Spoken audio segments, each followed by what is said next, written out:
Parenting's hard, you don't know what to do. You're blaming your kids, but it's probably you. You love your kids and that you can trust. Just remember your kids don't suck. Welcome to Your Kids Don't Suck, cultivating closeness with your children through non-coercive conscious parenting. We're your hosts, Cara Tedstone and Rythea Lee. Let's dive in and grow together.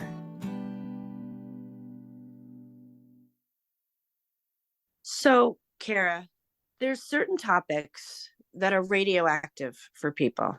Like it just sends people into deep reactivity and sometimes even a trauma response and rage and like deep authoritarian programming. And one of them is screen time. I'm not sure why that is so triggering for everybody, but I noticed that it is. And so I've just been really scared to talk about it on our podcast because it's one of these issues where people kind of black and white the whole issue. It's like a hard line, like, nope, that damages kids' brains. That's end of the story. I'll never do that, and that's it. Mm-hmm. And so if I tell my story about how that is not what I'm doing, I guess I have this fear of just turning people off to the whole bigger message. That's one thing. Another thing is, and this is really tricky, I feel like there are some kids who genuinely love structure and they thrive on it and they like it. Mm-hmm. And if you're like, sweetie, this is what I'm offering. Let's do 2 hours of screen time, I don't know, in the afternoon. And then you could do a half an hour before bedtime. And the kid will be like, great. And that could last for years without a child having a problem with it. And I'm totally down with that. I wish sometimes that my child was like that, but that is not how my child is. My child is hyper sensitive to being controlled or managed or told what to do. And it's not like with her, I've never been able to just do non-coercion a little bit. It's never like, we'll just do a little bit over here and a little bit over there. And I don't know if kids can even do that. But once you give my child a taste of choice, collaboration, mutuality, she's like that. She just gets right. She's on that train. She's like, wait a minute. You can't tell me what to do. We decided we're collaborating. You decided I'm a whole person with my own opinions and I get to have a say. And no, I'm not going to do what you say. That's not right. That's not what we're doing in this family. And because that's the culture and that's what we decided we're doing, controlling your screen time doesn't make any sense, And I don't want people to think like, you should do it how I'm doing it. I don't even feel that about this whole podcast. I don't feel like anybody should do it because I'm doing it this way. I'm saying this works for us. And especially if I'm working with the underlying principles of non-coercive, conscious, collaborative parenting, which is that I am not the authority and that we are collaborating and negotiating. So therefore, in my home, I actually can't really set limits for my child. I can make suggestions. An example is, we basically go to sleep by midnight every night. That is not my preference. I do not want that. That's not really what I want. But it turns out at 11 o'clock at night, my daughter tells me all of her deepest feelings. So I've decided that's what we're doing. I'm sacrificing that last hour or two of sleep in order to be close to my kids. So that's one thing. And so there's a larger trust that my daughter, though she might appear to be on the screen, like a lot, like more than most people would think is okay, I am trusting the long arc of her regulating herself, which, if you control a child in your home all their life, they'll eventually, hopefully, they grow up and they leave your house and then they have to experiment with all this stuff anyway. Every single person is going to have to figure out their relationship to their screen. Everybody has to figure that out, whether they do it during childhood or, same with food, same with sleep, same with exercise, same with friendship, same with boundaries, all of it. And so in this lifestyle that I'm doing, my daughter is figuring that all out while she's with me so that I can give input and guidance while she's with me. So last night she said, I'm not really into our nighttime schedule of sleep. And I feel like we're finally at the place where I was like, I don't like it either. Really find it hard. She said, I would like to be going to bed earlier and getting up earlier because my schedule's so different than all my friends because, she's a homeschooler. And so we're going to keep talking about it. Now, if I was controlling it, it's to be like, yeah, let's change it. What time do you want to go to bed? All right, let's do that tonight. Let's go to bed at 10. And then That wouldn't work for my daughter. As soon as I come in and start trying to control the whole thing, she's out. Then she'll start resisting me. Then she'll really want to stay up late. And then we're in a power struggle. So that's not how I operate. I go, that's interesting. Yeah, I don't like it either. What do you suggest? And she said, yeah, I want to go to bed earlier. I said, okay, let's talk about it again tomorrow. That's it. We're in the long arc of exploring. So it's the same with screen time. Well, at the beginning, you said that people are so triggered by it, and my immediate question was, what is what triggers you about screen time? Do you think, I'm like very your own personal response to my daughter's on the screen? Like, what does your brain do? I have to say, in all of the non-coercive work I've done in all these years, which is 6 years, the screen time has been the biggest, hardest trigger for me. Yeah, I want to know why, because I know it might be obvious, but I'd just love to hear, what does your brain do when you think about that? There's so many parts. One is just the thing that everyone feels is like, oh my God, my child is frying their brain. Mm-hmm. You know, like this is very bad for her. She should be doing other things. She should be getting fresh air. She should be moving her body. She should be making art. That's a big one. Now, the thing with my daughter is as soon as she's with friends, she's off the screen or they're making really fun videos together. But when she's with people, she puts her phone down and she plays. You know, it's not like she can't be with people. And she gets into lots of things where she puts her phone down. Lots and lots of things. Yesterday, she decided on her own to go on a bike ride. And I always have to take note, like, okay, my kid's doing that on her own. I didn't tell her to do it. She's doing it. She's 11. Mm-hmm. Like, that's amazing. And then she said, I want to get up early. Mom, I want to get up early this morning, tomorrow, she said last night, because I want to do some self-care. That's miraculous. Adults can't even do that. And that's all because of what this lifestyle that we're in, this mindset, because she is experiencing what it's like to make her choices. And she's evaluating what feels good and what doesn't feel good. And she knows that I'm right there to help her with whatever change she wants to make. Okay, but back to your question about the screen. So first it's like, yes, she's wasting her time. Okay, that's the first thing. She's wasting her time. To what everybody says, like, you should read the science. It's hurting their brains, like literally messing up their brains, their eyes, their pathways, the neurological pathways. So there's that. And then it's the material that she's watching. I mean, when my daughter, when I first took off the stop on the screens, she started watching sitcoms. It's so funny because I was very triggered by the sitcoms. And now the sitcom seems better to me than what she's watching. Anyway, she'd watch 1,000,000 sitcoms of every kind you could think of, but they were all completely, I felt, deeply sexist and racist, homophobic, just the worst shit, like the worst body image, terrible shit. I mean, I just like, oh my God, I'm like, this is what is programming my daughter's brain right now about what's normal. And it has programmed her. I mean, she has all the internalized fat phobia. She's got it. She's got what it means to be a girl. But the thing is, we talk about it. We talk about it. So she knows what sexism and racism is and homophobia is. And I'll be like, where are the gay characters? Can we talk about, are there any gay people in this sitcom? And she'll be like, no. I'll be like, are there any people of color in this sitcom? And she'll be like, well, there's this person. I'm like, oh, is that like, the best friend who hardly ever is on the screen? Like, well, so I bring it, we analyze it in a context. I don't just like let it go. Mm-hmm. And she's getting much more into queer material now, as she gets older, there are more shows now that have queer people on them now, thank God. And not even enough, but it's starting.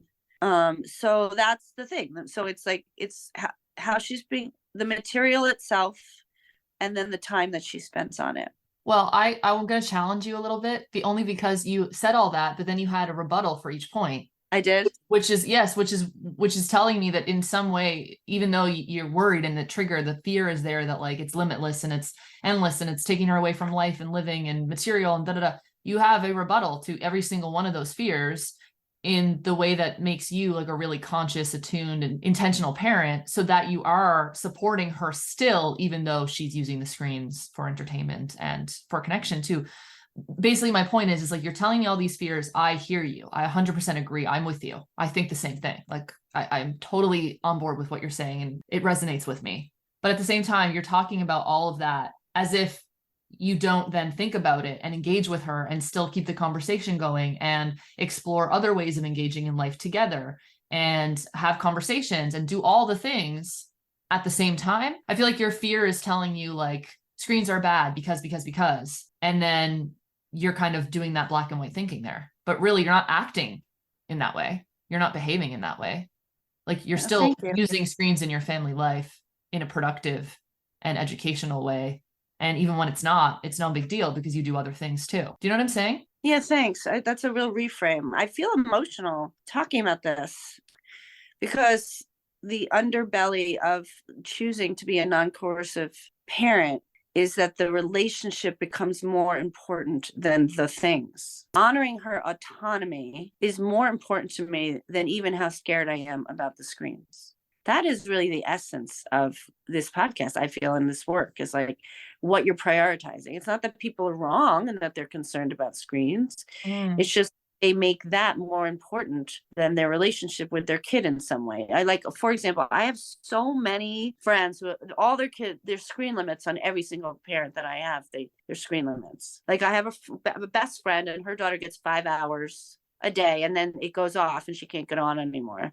So her daughter has to figure out what 5 hours she can use. And again, I don't judge that. That's fine. That's great. If that works for their family, great. But the kid sneaks. Like I'm telling you, I spent so much time on the computer with my neighborhood friends. We would go and come over and play on the computer, do Neopets, dolls, just games, like games for kids. So, all the kids kind of played around on there and there was no screen time limits. It was like, great, you guys are on the computer playing around. Cool. Like there was no talk of the damages because it had just come out. And I can guarantee if I was 12, 13 years old and my parents said like, you're only allowed 5 hours a day on the computer, I would have been like, I'm going over to my friend Haley's then, and I'll be over there playing on her computer, like right on. And I would leave the house and I'd go to my friend's house. If that works for you and your family and it eliminates power struggles because you have this rule that you've just kind of said it's a non-negotiable and your kid is like, all right, cool. And it's not worth the conversation or the fight. If your kid is like me and wanting still more, your kid will go and find it.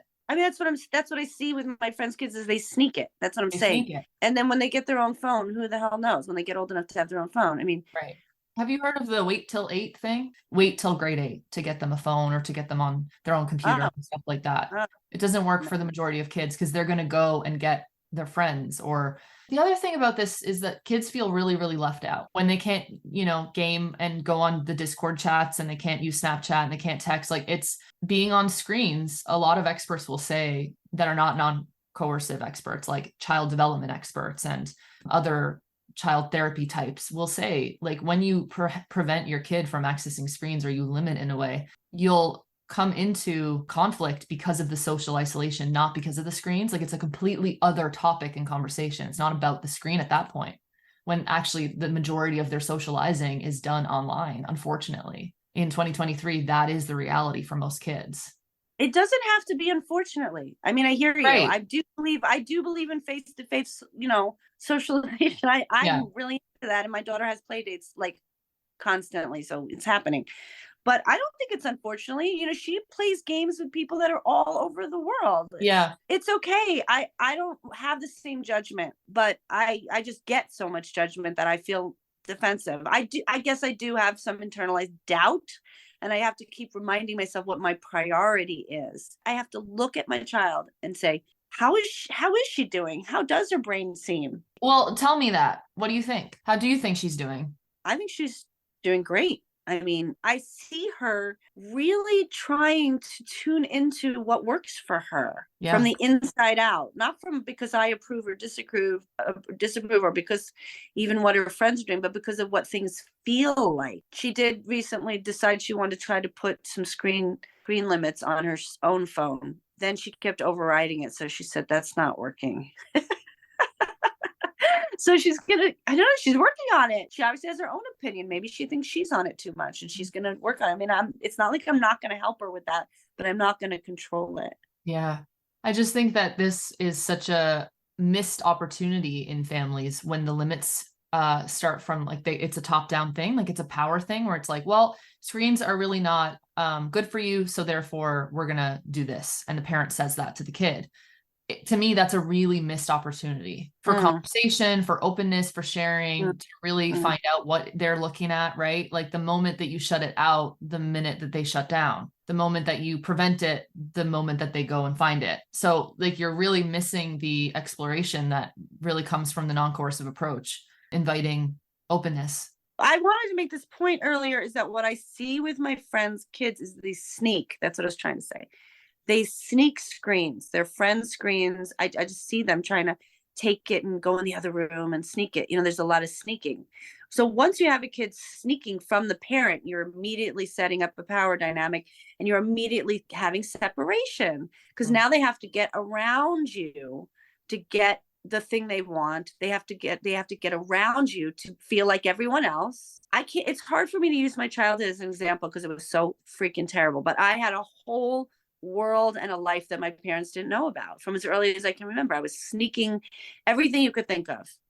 They wouldn't let me eat sugar. I go to my friend's house and binge sugar. They wouldn't let me watch TV. I wasn't allowed to watch TV. I go to my friend's house and watch hours and hours of really inappropriate, terrible stuff. I had no way to self-regulate. I had no guidance around it because it was just no. It was just no. There was no, like you're saying, a total missed opportunity. The only thing is, I hear people in my mind right now saying, Cara, they're like, I have a 3-year-old. What are you talking? I have a 2-year-old and a 3-year-old. We're not going to discuss screen time. Like, what the hell are you talking about? Well, I mean, I have a 1.5-year-old almost, and we still use screens and we don't talk about it either, but it's not an issue. Because so it's not an issue yet. Not an issue yet, because it's only going to become an issue when it becomes like she doesn't want to turn them off, right? So that's probably what those parents are talking about. Like, I have a 3-year-old, we can't have a conversation, and when I say let's turn them off, they don't want to, and they demand more and more and more, I assume. Yes. Right. So yes. when Tori was younger and you had that, I mean, I know she was around 5, but how did you approach it? You have to remember that I had been controlling her and had a kind of spiritual awakening. So Yeah. I took everything, all the stops off all at once. I said, you can watch as much video as you want. I went right into like totally not letting her watch video at all, to like just saying, watch as much as you want. I went nuts. So she would watch it until she was done, and then that was it? Trying to remember what happened in the beginning. I mean, yeah, as soon as I said you can watch it, she of course did what Vivek told me she would do, which is that she would cling to it, because she was so scared I was going to take it away again, that she would, hoard it. She did the same thing with sugar. She was like, you haven't let me eat sugar for 5 years. You haven't let me watch screens for 5 years. I'm going to hoard the shit out of this. And this is what people are really scared of. If I don't control it, then my kid will just watch videos from morning till night. They will never stop. And that is what happened. That is not what's happening now, but that is what happened. She went nuts on these things because she had been deprived, and she was reacting, and she was wanting to take back the controls. And that took years for her to stop feeling like it took years for her to feel like she could take her grip off of those things. Yeah, in my head saying like, well, I'm not prepared to have my kid watch as much as they want. I'm just not prepared. When I'm thinking about the parents of the younger kids, like around my kids' age or a little bit older, toddlers and preschoolers, I hear that because I would not too want Aaliyah watching screens all day long and YouTube after YouTube after YouTube. So to that, I would probably bring into the collaboration thing, because the way that we do it is we just watch it until she's ready. I just ask her, like, are you ready to go? We're going to go outside soon. Like, when are you ready? Because she understands. I've said this before on the show. She understands everything, and she can say yes or no. And she will tell me no. And I'll say, oh, you want a few more minutes? And she's like, yeah. And then usually we get to a point in the show that she's watching that she's done. And then when she gets to that point, I'm like, do you want to be all done now and go outside? And she'll just say yes. But for some families, they'll say to me, well, my kid won't ever say yes. My kid will say, no, no, no, I want more, more, more, more, more. So I would try to collaborate and see if you can ask them if they're like offered the other options of the day. Do you want to go outside? Do you want to go to the park? Do you want to do the other things? Like, that's how I would navigate that. And if they truly said no, no, no, no, no, and just watch the screen, yeah, that's going to require a deeper conversation about like, well, what are you going to do? Are you just going to accept that this is part of your journey for now? If you want to jump into non-coercion in the true sense and see what happens, like, what do you say to that? If your kid is actually wanting the screen from dawn until dusk and not saying yes to other options, right? That's the most extreme that you could kind of think about. And it happens. It's true. It does happen. No, it does. It does. I offer collaboration always as like the first kind of like line of response. But when that doesn't work, let's brainstorm that out loud. Cara, I've never met anybody who's starting non-coercion at the beginning. So a lot of what happened with me and Tori was because I had already coerced her in many ways, not like totally and completely, but I was a gentle, nice, controlling parent until she was 5. So a lot of what came later, like the next 4 years when I switched, was her having to process all the years of being controlled. Mm-hmm. That's so true. Part of it, what you're saying is she was relinquishing her freedom again, right? So using control on her end to process that experience. So that makes total sense. So you're saying you don't know what would have happened if you had raised her from the beginning in this way that I'm doing with Aaliyah, right? Yeah, that's why I'm so fascinated to see all the things that will happen with you. Well, this is the thing. Like, I am not an expert in doing this. I work with families, obviously, and when they come to me and they say that, we talk about all this and we kind of explore. But you're right. I am doing this from the beginning, and I have not met anyone who has. With Aaliyah, screens are just you want it, sure. Like, it's not a big, it's like food. We're very just easy and relaxed with food in my house. Like, I don't get stressed out at all about meal times. She eats what she eats. I present what I present. She eats what she eats, and I let the rest go. She always has food on the table that she likes, and I know she'll probably eat. And even if she doesn't, I just move on. If she sees a bagel on the counter and wants it, I give it to her. Like, I let her eat intuitively. Like, that's how I do it.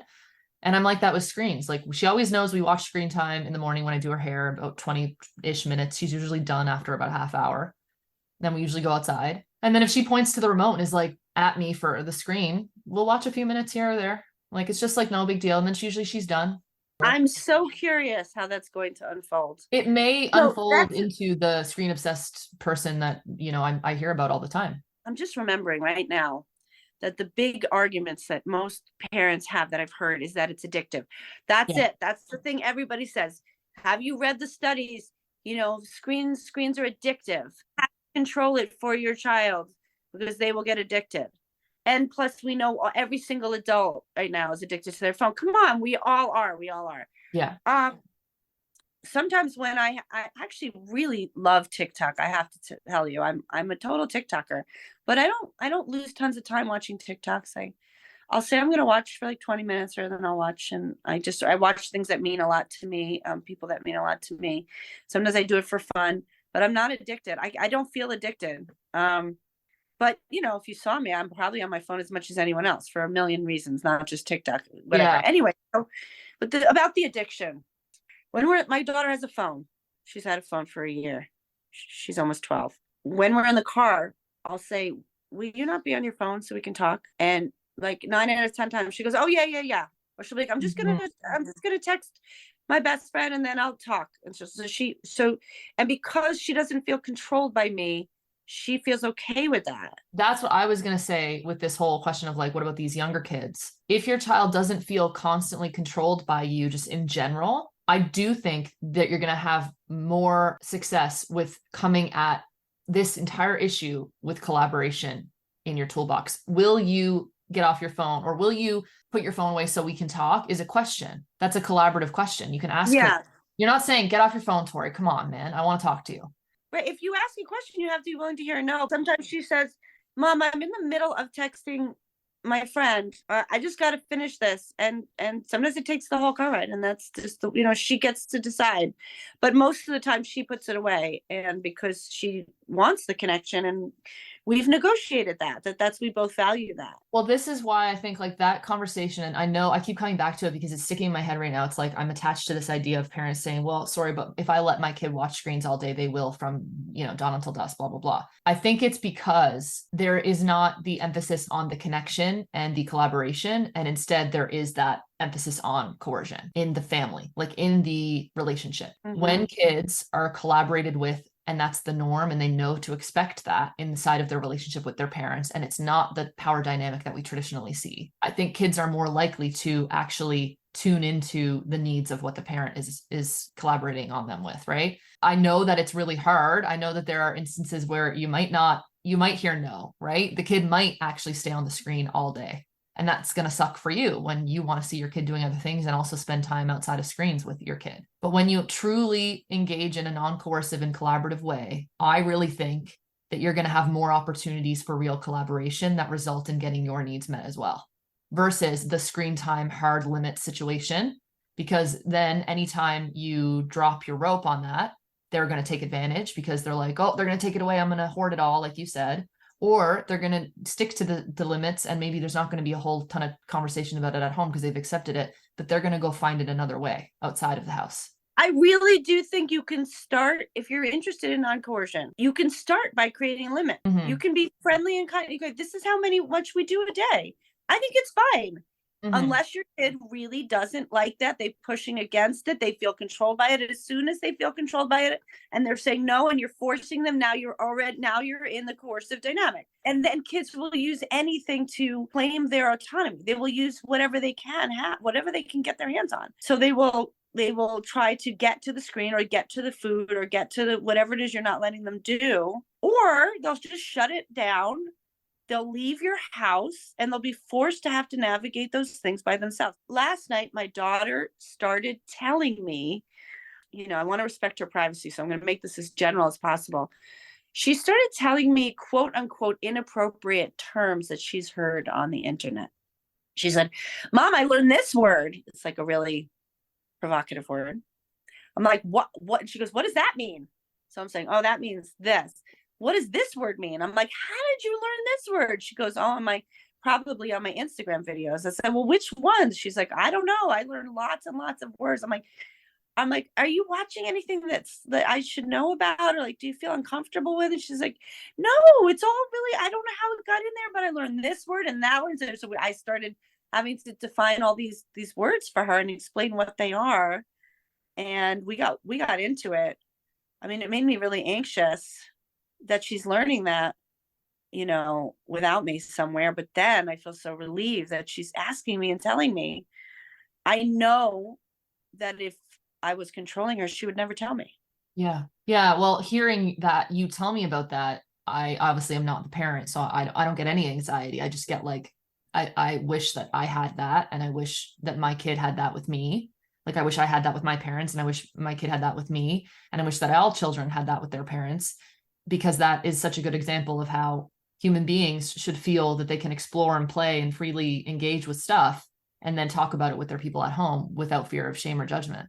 Yeah, like she said, what is, like at some point, this was not last night, but what does slut mean? What does the word slut mean? So then I have to figure out in those moments how the fuck I'm going to explain it. It's really hard, but I'm like, oh, thank God she's asking me. It was all those kinds of questions, Cara. Wow, we're in it together. Thank God. Because here's the thing. If you just say, no, you can't, no, these are screen limits and this, and the child feels really controlled, and then they start hoarding it, and then they start hiding it, and then they become a teenager, and then they go to your friend's house, then they're going to be hiding all the shit that they're being exposed to. They're not going to come ask you about it. But the internet is dangerous. I mean, my daughter, like she knows what porn is. She's never seen it. She said that last night. I said, well, what are you watching? What did you see? She goes, Mom, it's not porn. Don't worry. But it's like really important for her to know what it is, though. Yes. I think it's incredibly important for her to not be in the dark. That's the thing with this. When you start setting limits and having hard lines on things and non-negotiables, you do close off the ability for that child to come to you with questions, because you've already said, like, not in my house, or like, not after these times, or like, don't, push me here, don't push me there. Like, there's an implicit like expectation for this kid to go off and do what you've said. Therefore, like, why would that kid then come to you freely and ask questions about it? Because you've already kind of told them that you're closed. Not only that, but like, you broke the rules. Yeah. You watched something you weren't supposed to be watching.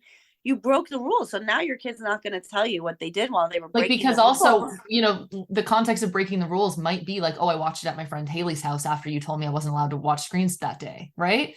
There's so much more to the conversation that you're then missing, because you've already set all these limits around it. What if they break that rule, like you said, find out about it, and then they have these really scary questions, but they're not going to, God forbid, they ask you because they broke the rule.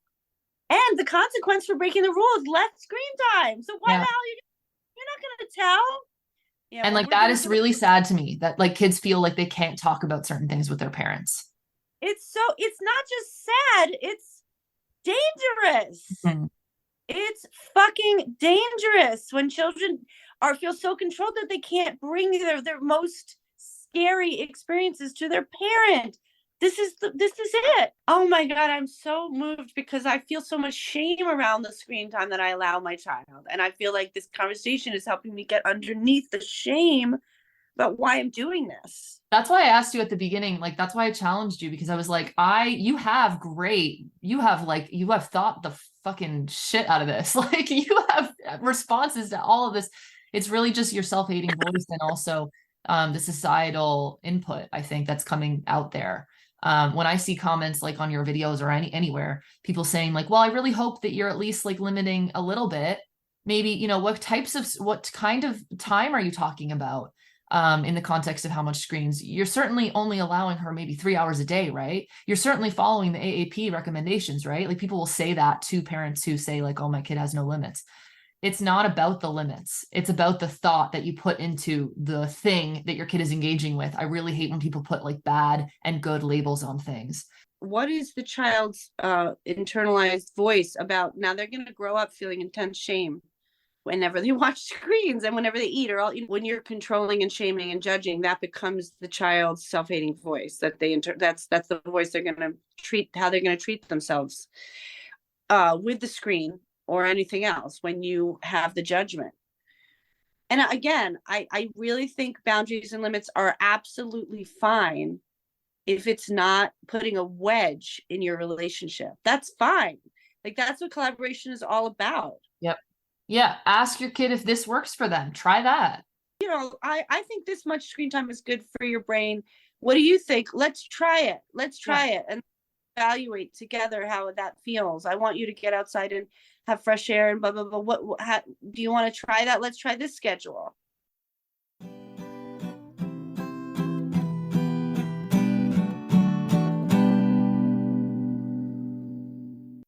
You know, when you were just saying like it's all the same issues, right? Like there's never a good time to set a limit. And then you were saying, well, you can set a limit, but of course you have to talk to your kid. What's the barrier there, like for the parents? Like, are they not sure how to do that, or like what you mean? Or the barrier is always the same, which is, I mean, there's many typical universal barriers to treating your child as a whole human being. But in terms of screen time, people don't even know, it doesn't even literally occur to them to ask their child. It doesn't occur to them to collaborate with their child. I had the most amazing session with someone just a couple of days ago. It was this person who's totally doing non-coercion with their 14-year-old. It was just such a beautiful session, but she can't get her kid to school on time. I mean, they're like in the battle of wills every single morning. And then I get to that point in the session, I'm like, have you asked your child? Like, hey, this is hard. I'm noticing it's like we're both not having fun and it's really painful. What do you think we should do? And getting into like a whole conversation about how it feels to both of you. And she's like, no, I hadn't thought of that. And that's the common barrier, is to think to include your child into your world, into the world of whatever the challenge is. And, you know, I can hear people arguing with me, you know, no, children don't have the intellectual wherewithal. They don't have the experience. They don't have the information. You can't let them negotiate. You can't let them have input. They don't know what they're talking about. You know, so. Or they might say like, I don't believe my child has the capacity to do that. Like Right. I might say that to my kid and they'll say, well, I don't know. Well, they'll say, I just want to watch it as much as I want. Yeah. Or they'll just give some like answer that isn't satisfying. But a lot of times it's not necessarily about the screens. And that's the thing I was explaining to the parents last night in my parent support group, is it seems like it's about the screens. It seems like it's about the sweets, but usually it's your child fighting for autonomy and picking something that they feel really controlled around and hanging on to it and fighting for it as hard as they can because they need to feel a sense of self. They need to feel autonomous. Rythea, one thing I want to know what you say to parents is when parents ask you, well, what about I try to collaborate with my kid and I tell them, you know, what do you think we could do? And this is how it's hard for me. I've noticed it's tricky. What do what do you think about that? And their kid just says, I don't know. I want to watch TV. I don't know. And they just kind of shut down. That's the thing, is like it's like starting over. If you decide you're going to go non-coercive, you're starting the whole relationship over. And there is a period of time where you let go of control and things go nuts, things go crazy, because it's like you have to think if it was you and someone had been controlling your screen time for 5 years and now they decide they're going to let go. Well, yeah, you're going to overwatch, just like you're going to overeat sweets and just like you're going to overdo whatever the thing is that's been controlled. I mean, it took my daughter years to finally start to ask herself how she wants to regulate her screens, because she she knew it was so triggering for all the adults in her life. So she held on to it really, really tight. Now she feels free to explore it herself. But that took a long time. On the show once, you said, like, we should allow children should be allowed to have a fucking process. Yeah. Which when parents say to me, because I get this a lot in my work, like, well, I try to collaborate with my kid, they just say, I don't know. Well, I encounter that a lot in therapy with teenagers and younger children. Like, I don't know is something that kids say. People say, adults say. But I think with non-coercion, like, that's the process. I don't know is a fine answer. Keep talking about it, keep revisiting it, keep collaborating. If they don't know in that moment, like maybe you don't either, maybe there's no solution to be found in that moment, you know? Well, But you can also try stuff. I always talk about yeah, you can try. writing down stuff. So, well, why don't we try this? Yeah. Let's do that for a week, and then let's check in again. Then let's try this and make a whole list of let's try things. Yeah, because I know from my experience, like I'm thinking of particular families, like they'll say to me, well, I've tried to collaborate. My kid says, I don't know. And then I don't know where to go from there. I would offer, why don't you suggest something? And if they are super not into it, that's your cue to continue to brainstorm. Like keep the process open, keep exploring and keep bringing it up in moments where you're connected, obviously. So it's not a lecture and it's not an authoritative thing, but it's just trying, and it's not pulling, right? It's really being mindful that you're not like digging and digging and pulling and pulling and nagging. It's more just like, okay, like, yeah, maybe I don't know either. Maybe we'll talk about it another time. I think when kids say don't know a lot, it's because they really do feel pressed on and pulled on. Then they just kind of shut down and I use that a lot in my work with teens. Like if they're saying I don't know a lot, I go, okay, I'm pulling back. And yes. unfortunately for parents, sometimes that looks like in therapeutic work, all teen therapists and kid therapists will say, sometimes that looks like then moving into connection, which is not fixing the kid, which is more like gaming with the kid, telling stories, coloring, like playing Neopets or whatever, because then they don't feel pulled on and they're much more likely to share something later on, even if it's weeks. Like I'm in periods of that all the time in my work where I'm just playing games for weeks and weeks. And then you break through into some other moment where you've really been, as like a conscious therapist, that's obviously our job, is to really notice when you're getting the shutdown, to reflect and think, oh, that's my part of my process. I need to shift gears. I need to pull back. So for parents, I think like they might feel frustrated when we keep saying collaborate, and they'll say like, well, my 10-year-old, they can't. Like they actually can't. They keep shutting down. They say, I don't know. I try to collaborate with them, but they won't do it or they can't do it. I would say that it's probably because that's part of the process right now. You're still collaborating. You just maybe need to pull back a little bit and move into connection. Probably covert control going on. And the parent doesn't recognize it. They think, oh, my kid just doesn't want to. My kid doesn't like to. They want to do their own thing. Blah, blah, blah. I mean, there's, some of that's natural. As kids grow up, they want their own space. But a lot of times, if a child feels controlled, they don't want to share. That's just the result of it. Mm-hmm. That's the result of control. That's the result of coercion. And so it's funny, I've been trying to make videos on TikTok about how can children really play with their parents if they feel controlled. They can't really let down because they have to be ready to protect themselves at any moment. Just like the rest of us. We can't play with people who have power over us. Yeah, you can't trust it. Yeah, being really vulnerable and being really like free to just express yourself when you don't really trust that person.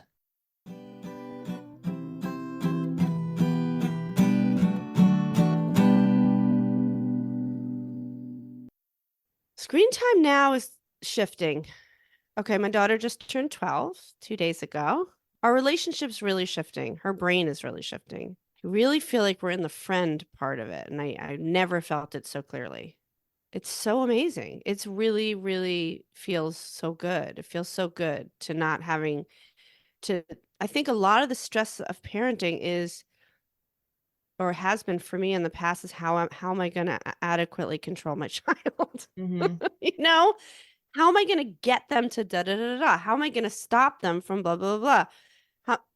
Why isn't she doing this? Shouldn't she be like that? And the comparing and all that stuff.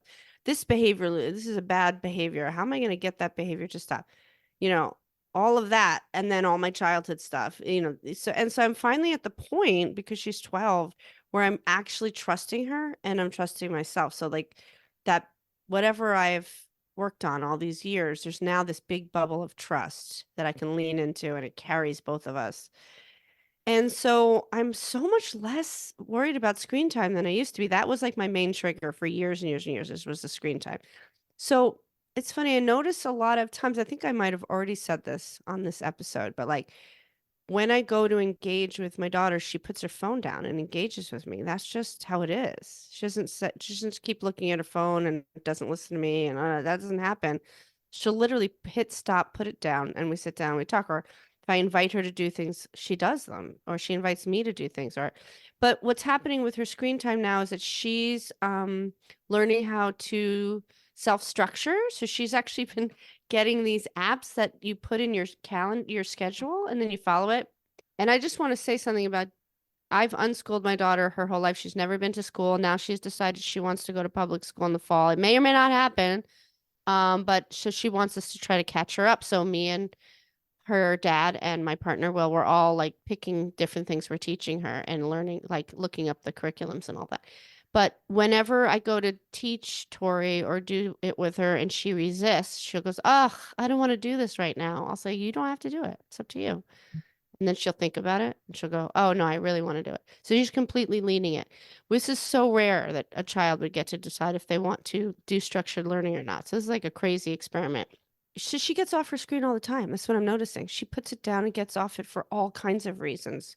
And she's decided that. And then, yes, she also puts screen limits on for herself. I have so many parents who really want that, what you're saying. Yeah. And they're,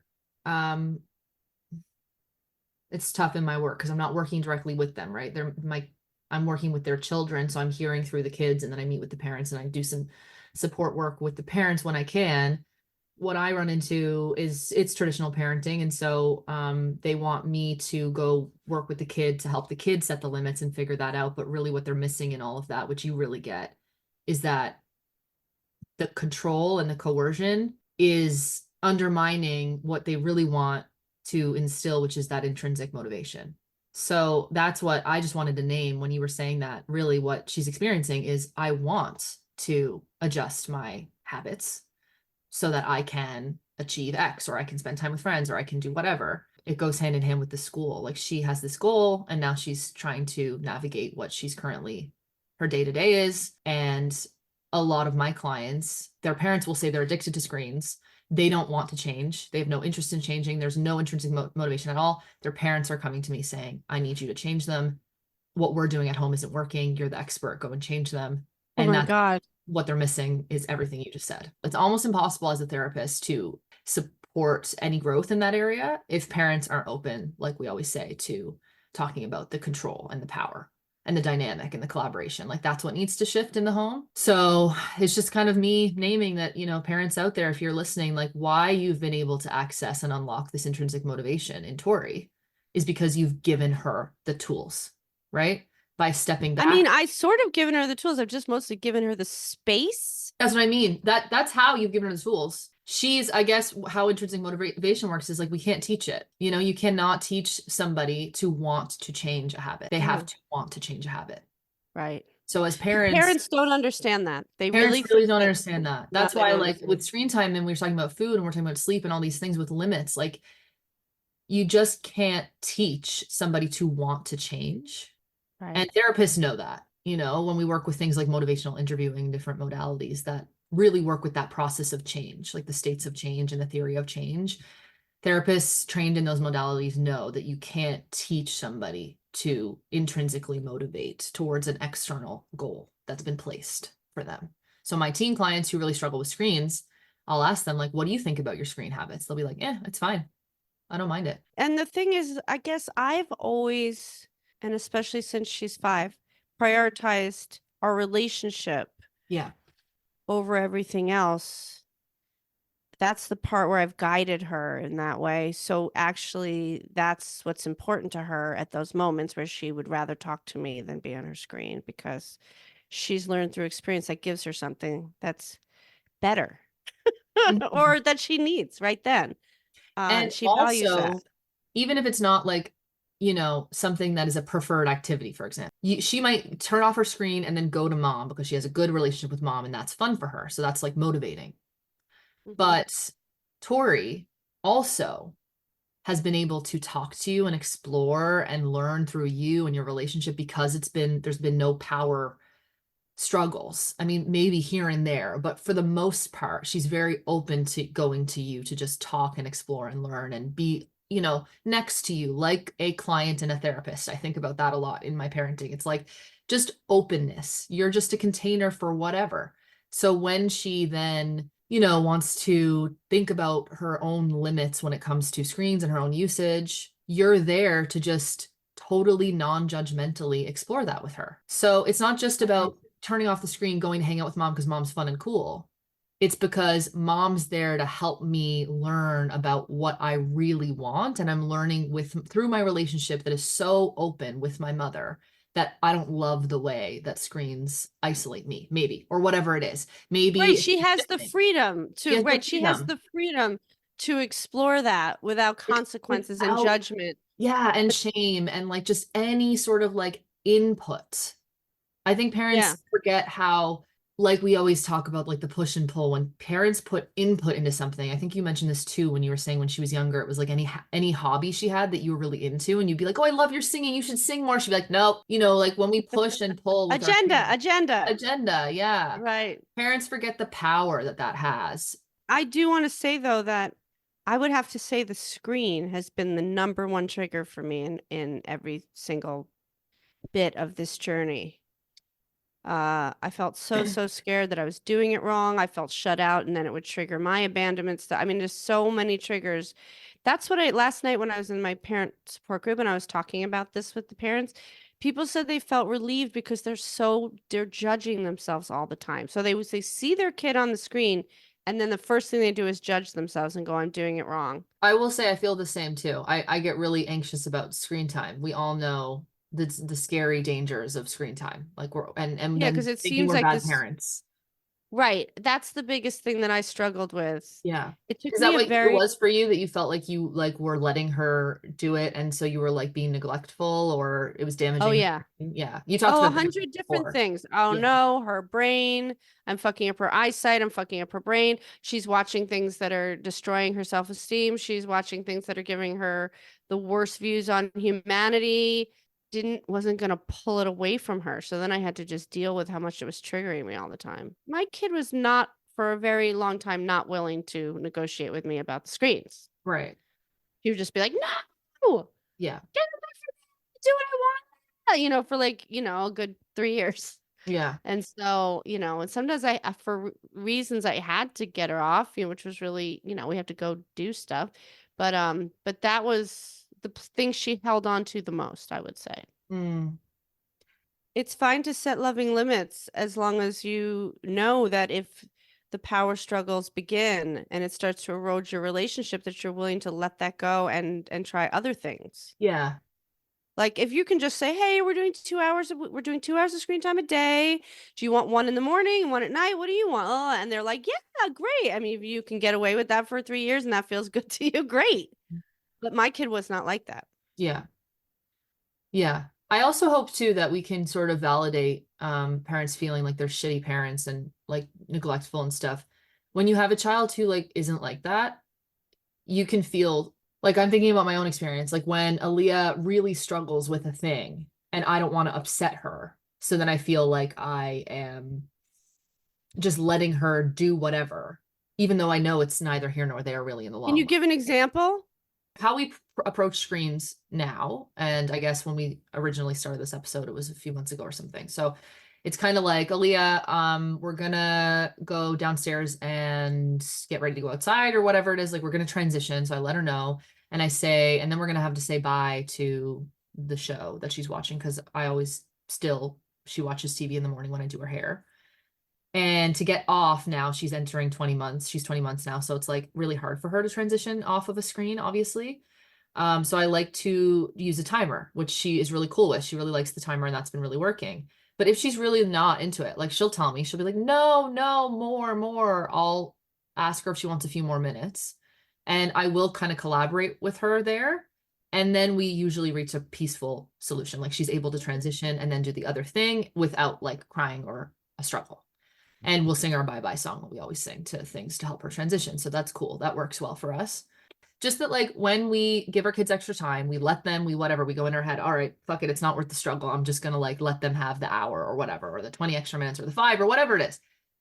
I don't know if other listeners can relate, but I will definitely go into the fuck. I'm such a permissive parent. Like I'm so neglectful. I really need to strong arm it and like just get her to the next thing because I need to teach her that like she needs to just like when I say it's done, it's done. And I go into the traditional mindset and I stress myself out. And I also feel the shame and the guilt around not being almost like have that compliant kid who just like does what I say. That's almost like I should just be making her do whatever I want and just she should be not crying about it. You know, she should just be like a robot going through the day and doing it.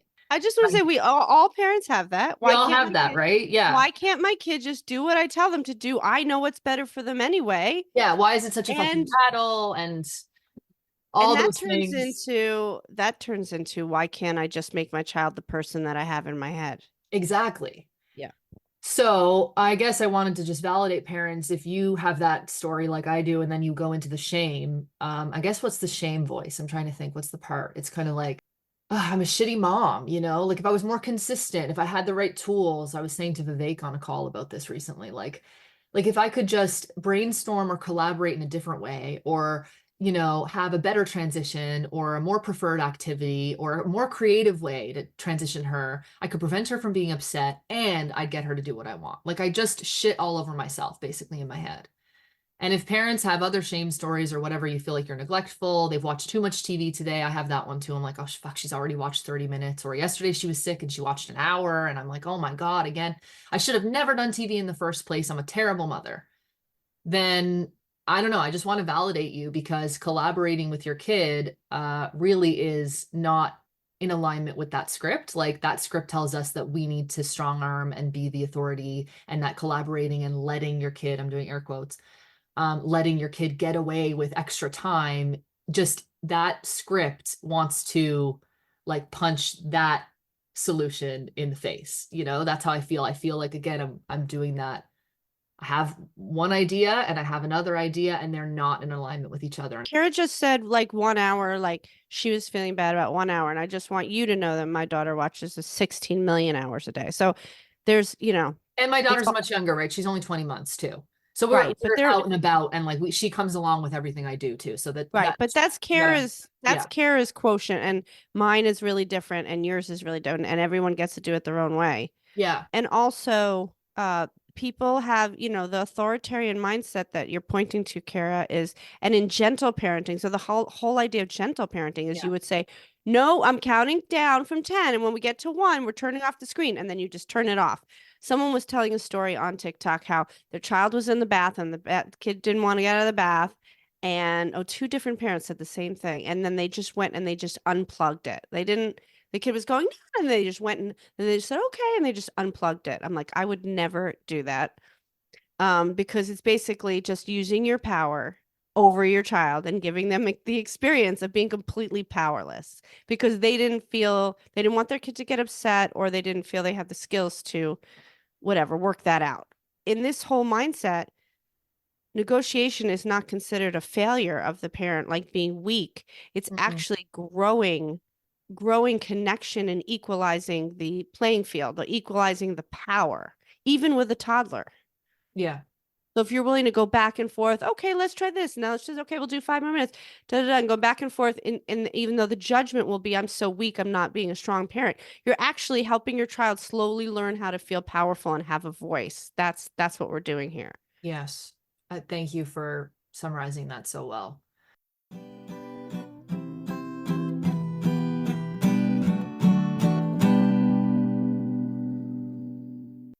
I'm at the point where my daughter's 12 and all of the good things about it are coming to life. And so I'm in a really good place to say, hey, it's worth the investment. Yeah. Yeah. Well, can I ask you something? Because you know about the bath one, like that's obviously the parent, I'm sure when you pull the plug on your kid, the parent's like, well, we have to get to bed or you have to get your teeth or whatever. It's like they feel like they don't have another option, right? Same with the screens, you know, people will just be like, well, I'm turning it off and I'm hiding the remote and like, you know, I'm just gonna end the activity. Like, what do you say to that when parents come to you in the support groups and are like, well, Rythea, I don't know what else to do. Like sometimes I just need to pull the plug on the bath and I just need to turn off the TV because like we just have to go somewhere. It was really cool. There was a person in my support group last night. A lot of these people are just beginning, they're at the very beginning of thinking about non-coercion. And she said, I'm just starting to, every time I'm about to say no, I stop and go, do I have to say no? I do that too. So wait a minute. I just said no. Well, you have to come with me to run errands. And then she realized that her husband was home and that her kid did not have to come with her. And she said she hasn't really gotten to the point where she doesn't force her kid, but she's at least noticing. She's at the beginning part of just noticing her wanting to say no and asking herself, do I have to? I feel like that's such a big thing too. That's the beginning of this journey where you start Yeah. going, why am I asserting my power this way? Why Yeah. do I have to? Is this Yeah. absolutely necessary? So if it is absolutely necessary, like, I don't know, why would it be absolutely necessary to get your kid out of the bath? I'm trying to think. Because I don't know, you're exhausted, your other kid's crying, they're freezing in the bath, or and you feel like you absolutely have to. I think usually you don't really have to. Like you could keep negotiating for probably another 20 minutes and it would be fine. Everybody would live. But let's just say you really, really had to, then you just have to explain it. Even if it's a little kid, I'm so sorry. I have to get you out of the tub because I'm tired and your brother's crying and Yeah. I'm so sorry, honey. I wish I didn't have to. I know that's not fair. I know you're so, then Yeah. then yeah, but you can't. That really sounds like the gentle parenting way. So I'm very You're saying that you go through a lot of other steps in non-coercion before you get to that point, and it's only when you know you absolutely have no other way. Like yeah. it's not just have to because it's lunchtime or we have to because it's bedtime. It's just keeping it's like I made a post about this on Instagram. I said the exact same thing. I think I was using get your coat on when it's freezing as an example.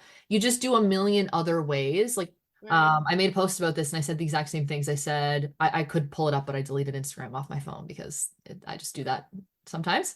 And it was like, use playfulness, use connection in all these other ways, use like all these different approaches that are creative and, try to make it fun, take them outside and see what it's like to be freezing in -20 for a few seconds. I'll do that with Aaliyah. Lots of times our caregiver, nanny, whatever you want to call her, she does that with Aaliyah. She'll take her out in the morning when we say goodbye because saying goodbye to me is hard.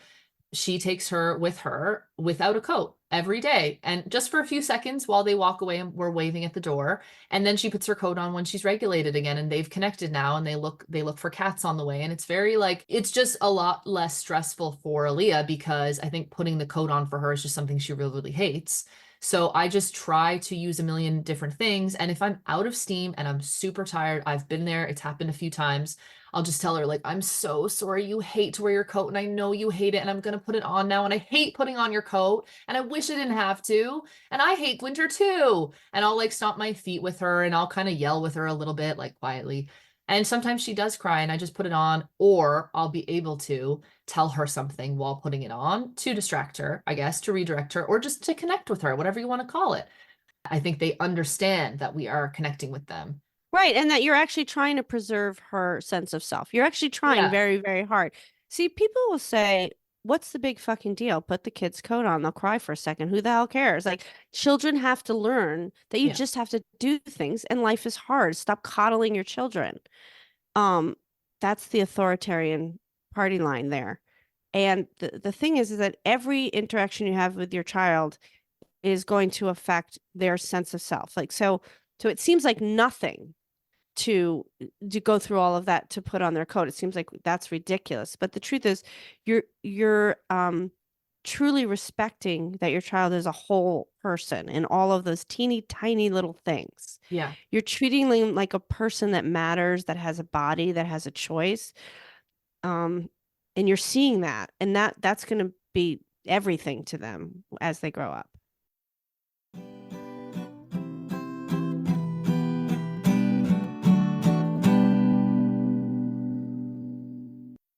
When my daughter was around 5 and I decided to really lean hard into non-coercive conscious parenting, I told my daughter, I'm not going to control your screen time. We're going to start to figure it out together. And so she wrote this song spontaneously with my housemate at the time. who was a great guitarist, singing about her point of view on video watching. And you can just hear the passion. The video is also on my TikTok, and she is the cutest thing ever. So this is her plea for just freedom. It's not the best quality, so I hope you can hear the words.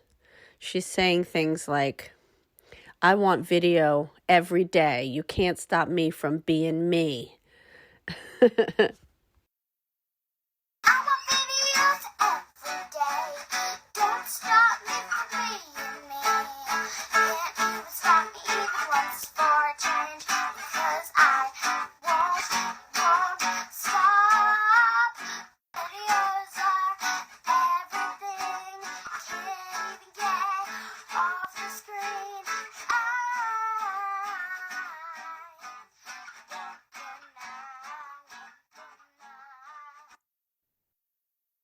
This has been Your Kids Don't Suck.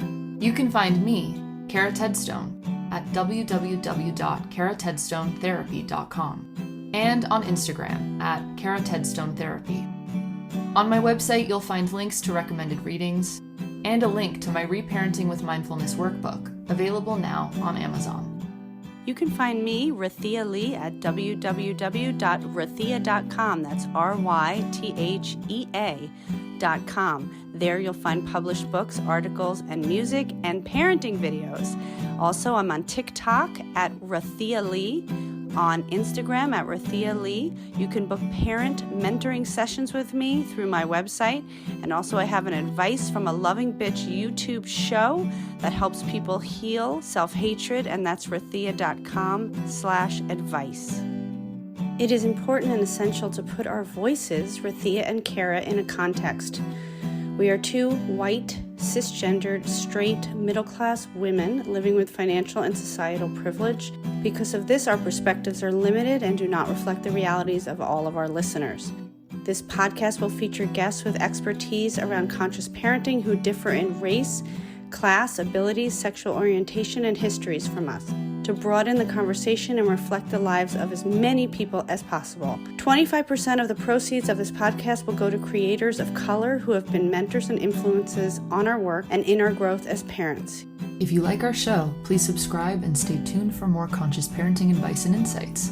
And check out our link tree at linktr.ee/yourkidsdon'tsuck to donate and connect with us.